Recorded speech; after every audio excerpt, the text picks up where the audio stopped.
Hello and welcome back to No Bullshit. Today we return to talking about one of our favorite old liberal punching bags, BuzzFeed. Particularly, it's BuzzFeed News who is getting its comeuppance lately. Recently, their company announced a whopping 15% of their staff would be let go in a move to restructure things. And this news came just days after the outlet published a since discredited report that Trump had directed his former lawyer, Michael Cohen, to lie to Congress about a potential real estate deal in Moscow. BuzzFeed caught spreading fake news, you say, and the media latched onto the false story anyway? Blinded by their hatred for Trump?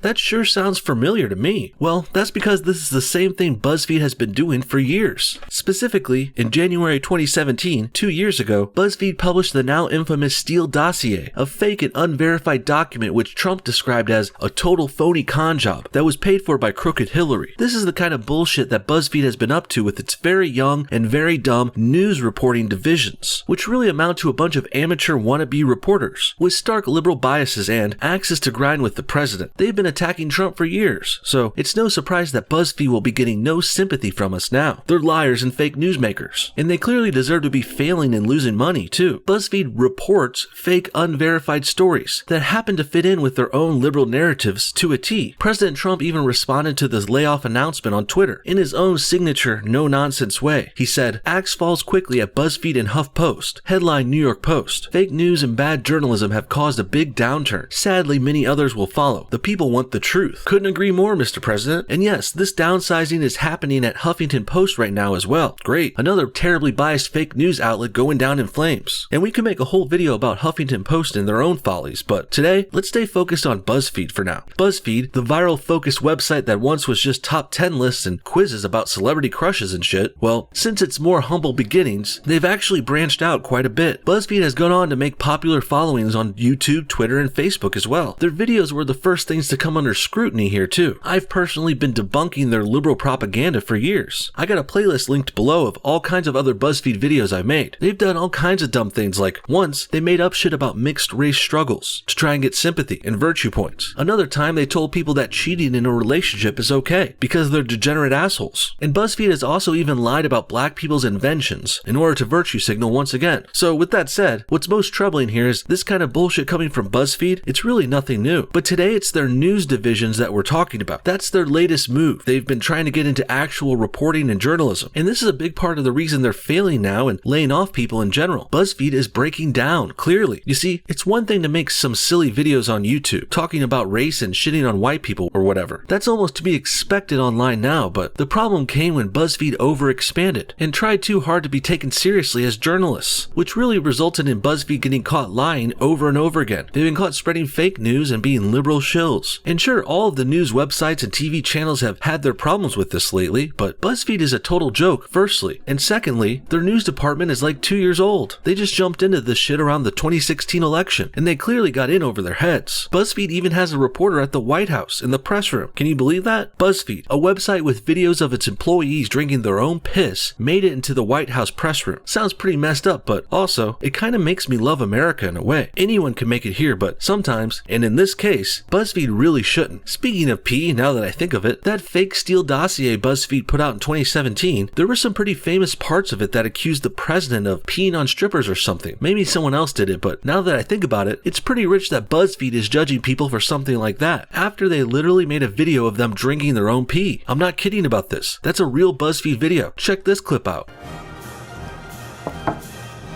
I just drank my own piss. Don't ever... I can't believe I drank my own urine. It tasted like...